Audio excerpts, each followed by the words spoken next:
Hello guys, and today I'm going to be showing you how to use Blender 2.91. However, the same things I'm telling you will apply to the latest version of Blender. I'm not using the latest version of Blender, but make sure you like and subscribe so you don't miss another one of my videos, and let's get into it.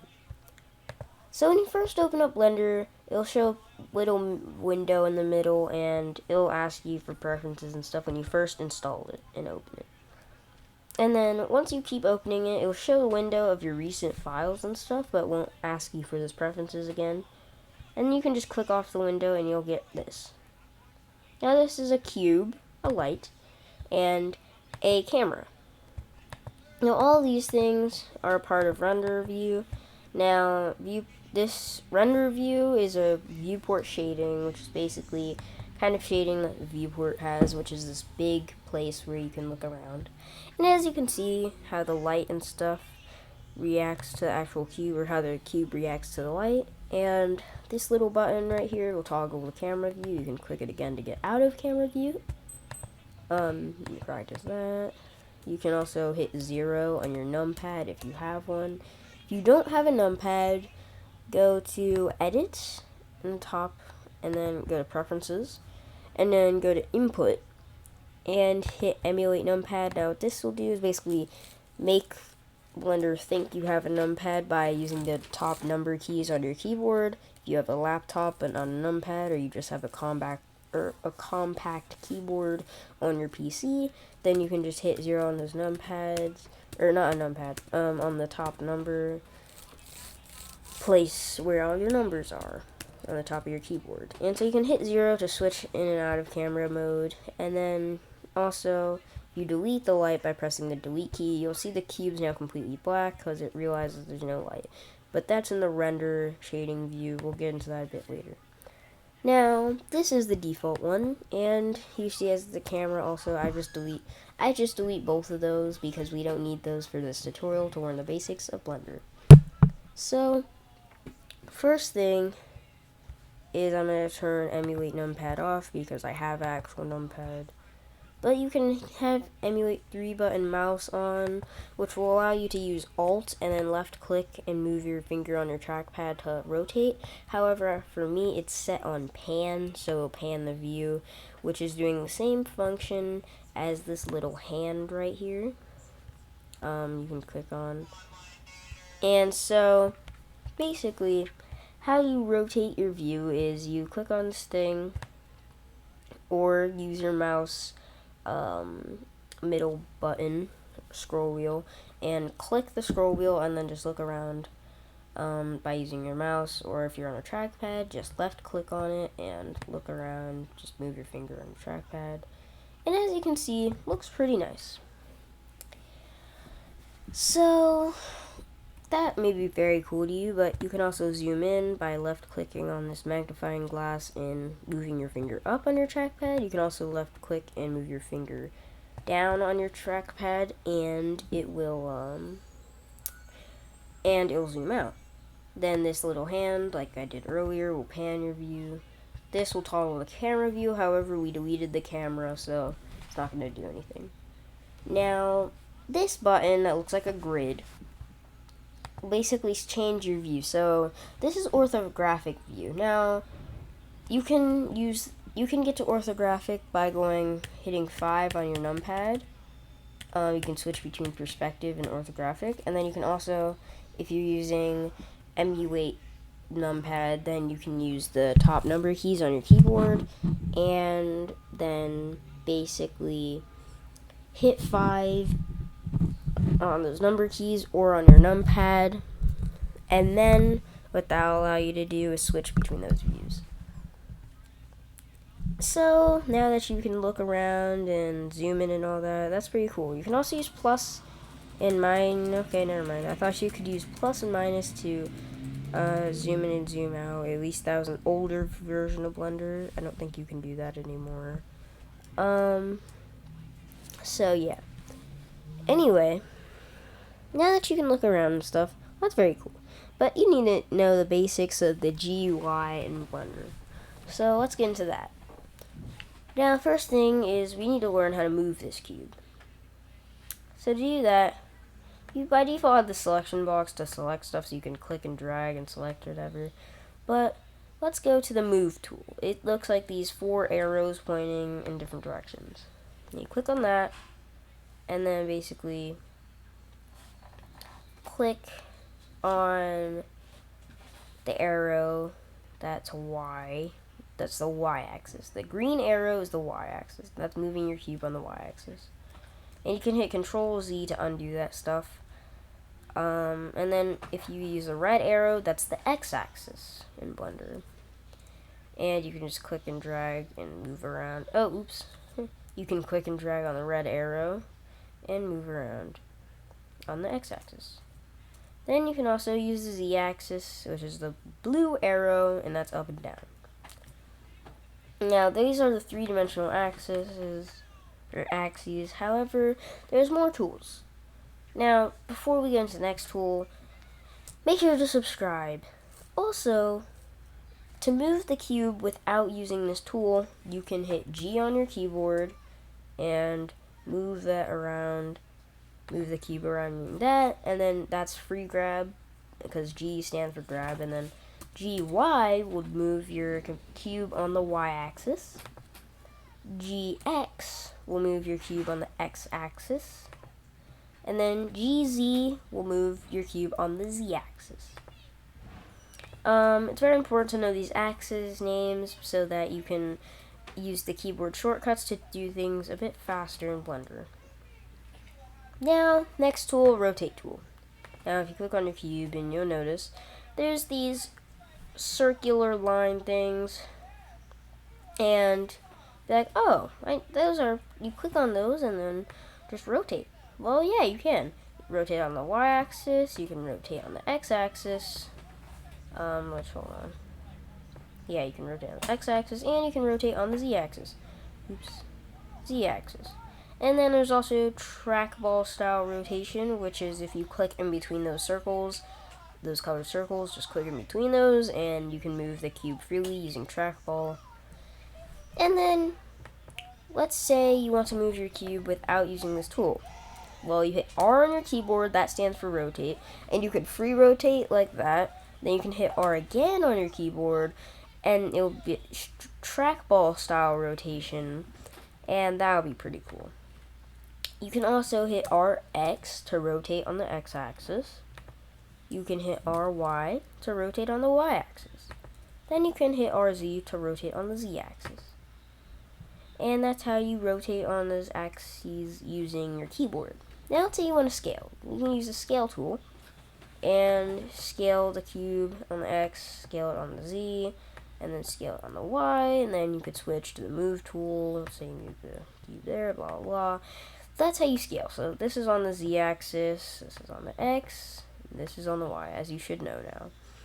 Because the green is the Y, and then the red is the X, and then Z is blue. And then you finally have the transform tool, which has all of those in one tool. So you can move up and down, then like scale on the X-axis, and then move that farther back on the Y-axis, and then rotate that in trackball, and then rotate it on the Z-axis, and then X-axis.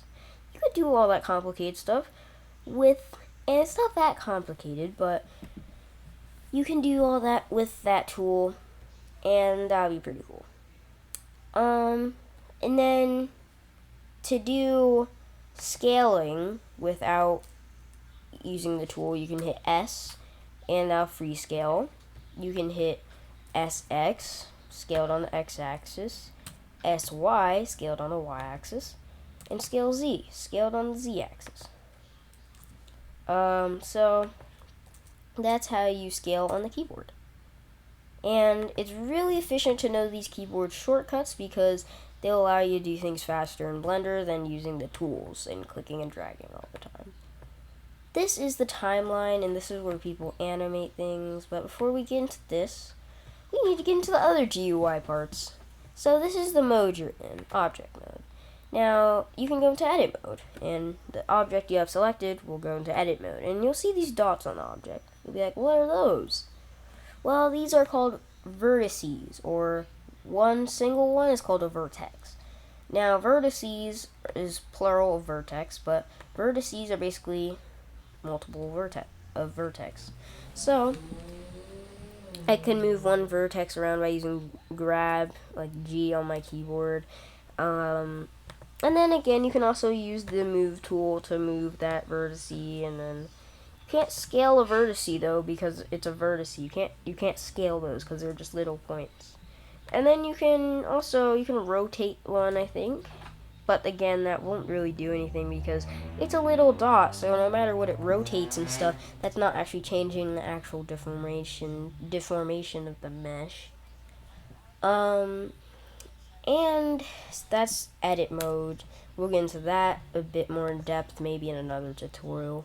But you can hit N for the properties tab, as far as the properties of location, blah, blah, blah, blah. You can also go into this properties window, and it will tell you right here, if you see this cube that looks like it has 4 lines on each corner, or 2 lines on each corner, then that's the transform tab or object properties. And you can change the location, so I can change it all 0, 0, 0 on location, and this is all based off the origin point, which is the point of the object that it gets to pivot off of or rotate off of. I can also change the rotation to 0, and then you could put the rotation of Z to 90, and then you could scale it on the x-axis. You can round it to 4, you can put that to 4, and you can put that to 0.5. And that's just for precision scaling and stuff. Now let's say you want to be a bit more in depth. Now notice how it says 0m on the location. That stands for meters. Now if you want to change that unit, you would go ahead in the scene properties and then click on this arrow that says units. Right next to units, the thing that says units, and then you can change the unit system to imperial so that you have feet in miles, inches, blah blah. And then you can also change the unit system to metric, which has meters and kilometers and centimeters and millimeters. And now, if you notice on the scale, 0 millimeters in the location. And then this scale X and stuff, Y and Z, is basically just telling you in millimeters. It just doesn't have mm at the end, but it's still whatever unit you selected, the scale factor is going to be by that unit. And if you didn't notice, that's why it changes the grid when you do that stuff. So if we do kilometers, didn't change the grid, but if you change from imperial, then the grid will be a bit different because the measurement's a bit different. And yeah, that's that. Now to get to this object properties thing quicker, you can press N and you'll just have these. You could also go to tool view. We're gonna get to that later, but that's that. Now let's say I want to start modeling something, and this is where edit mode comes into play. Now you can hit delete, but before we do that, we can go into this GUI, which is basically the outliner, and it tells you all the objects and stuff you have. And so this is the scene collection. The one that says scene collection is the scene collection. It's basically a collection of all the collections. Imagine a drawer, but imagine a container, and then that container has another container in it, which contains objects. So you have the scene collection, which you can't delete. You have this collection you can delete. So if we go to the scene collection, and there's this button that's add collection. If your computer resolution is a bit small, then you might need to scale this out a bit so you can see that button more. And then it will add a collection, and we can call this container 1. And then you could click on it and then hit Shift A, that's to add objects, and then you'll have all of these. You can just go to mesh and then cube, and then you'll see container 1 has cube in it. So imagine a container inside of a container that has an object in it. Well, that's basically what collections are. They're a container with objects inside. So let's say we want to model something very basic. Let's say you want to 3D model a very simple a phone, because that'll be quick. Low poly phone. Now, we're not going to get into texturing, however. That is for a whole nother video, but you can basically just do that and then make the phone slim so that's not too thick, and then it'll kind of look like a phone. If you go into edit mode, by the way, you could switch from object mode to edit mode by hitting tab on your keyboard, and then you can go to selection box tool, because we're going to be using the keyboard mostly for all this. So you can hit 1. If you don't have a trackpad, then you're going to need to hit these for selecting faces, edges, or vertices.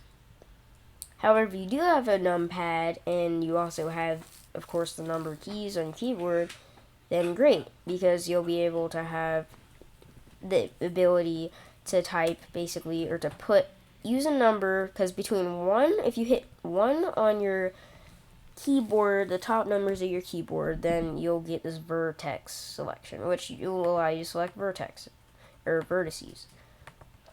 If you hit 2 on your top keyboard keys, it will make you select edges, which is the bridge between vertices. Then if you hit 3 on your keyboard, your top keys, and this is if you have a numpad, then you can hit you allow you to select faces, and you can grab them, and as well as you can grab edges and stuff. Now, if you don't have a trackpad, or not a trackpad, if you don't have a numpad, and you only have those top keys on your keyboard, you're gonna have to manually select this, which it won't be that much long, but basically you can click on the thing that looks like a dot, and you'll be able to select dots. You can click on the thing that looks like a line. That's the bridge between vertices, which are called edges. Then you have this thing that looks like a face. You can select faces with it. Now, to make the phone screen, you can inset by pressing I. You can inset a face, and then E to extrude. And my default constraint on the Z-axis, or whatever direction exactly your thing is going in, but you can do it on X, Y, but let's do Z. And then you can inset this a bit, and you'll see that it looks kind of like a phone screen a bit. And you can also, if you hit this little arrow that says shading, if you hover over it, and you can go to matte cap and change the shading, and as you can see, now it looks like lights are around it, because you changed the matte cap, or the thing that looks like the shading around it. Now you can really see that face was insetted, and I like doing this to highlight specific parts of your model, but you can also change it back to studio and do different parts and the studio thing, but I personally don't really like studio that much. I prefer to use matte caps. However, it is pretty cool, specifically this one, studio, the third one. And then flat is also just for a flat white, which you can't really see any details of your model if you do that. So I recommend studio or matte cap. I go with matte cap for shading. But yeah, you can see it looks like a tiny phone. And let's say you want to change the color. Cool. You go to this materials tab, material properties, and hit new. And then you can call this phone. And then basically we tab in edit mode, and we select A, and we hit A and select everything. And make sure you're in face select, and then deselect by using shift, and deselect these faces, that the face of the screen, and then also these faces that are from the extrusion around that edge. And then you just want to hit assign. But also you want to switch from this viewport shading by default to the material viewport shading, as you'll see that. Now if we change the phone color now, you can see it applies to all of those. But if we go here and hit assign, and then make another material and call it screen, and then make it black because let's say the phone's off, and then only put this, and then here's a trick. If you have an edge and it's like a closed off edge where it's just like a square, you can hit shift and then double click, and then it'll like it'll basically get all those rounds. It may not work this time, so I'm just gonna select this face and hit assign for the screen. And as you can see, now it looks like a black phone screen with the phone color, just red. Very cool. And this will probably be your first 3D model. Now let's say you want to save it, because you need to save it. And if you hit the X on the thing, you'll see it'll say save changes before closing. If you're done with Blender, then yes, you can hit save. But you could also just go to File and then Save, or you can hit Control S and then save this as phone. Phone. And then hit Save Blender File. And as you can see, it's saved. And now you can see the path where it's saved to. Now you can also save it as, which saves another one of those. But we're not going to do that in this tutorial. And then there's all these tabs. I'll get into another tutorial. This is modifier, this is particle system, this is the physics, and then this is the object constraints, and then this is object data properties. And this timeline we'll get into in another video also. But I hope you enjoyed the video, and I hope it was helpful, and I hope this taught you the basics of Blender editing, and I hope you enjoyed. So really, thank you guys for watching. Please like and subscribe, and I'll see you guys next time, and we can rename this cube to phone. And then to save that changes that you did, you can go to File and hit Save, not Save As, but Save, or you can just hit Control S and it'll save them, and it'll say Save Phone.blend. So thank you for watching. Please like and subscribe, and I'll see you guys next time.